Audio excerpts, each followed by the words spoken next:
You ask Tiger to calculate.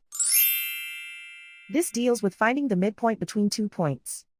The midpoint between the 2 points is -7, -38.5.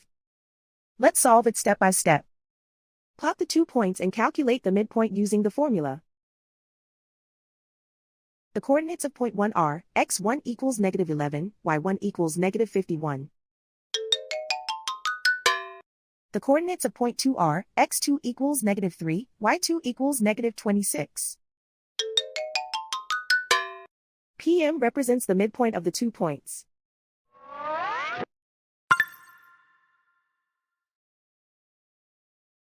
Use the x values in the midpoint formula to find the midpoints x. x1 equals -11. x2 equals -3.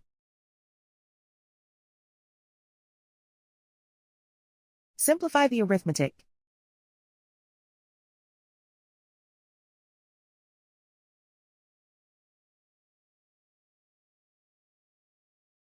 Use the y values in the midpoint formula to find the midpoints y.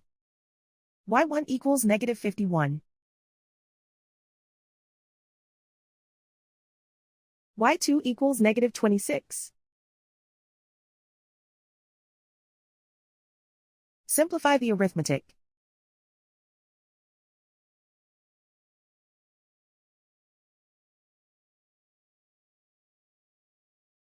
And so, the midpoint is -7, -38.5.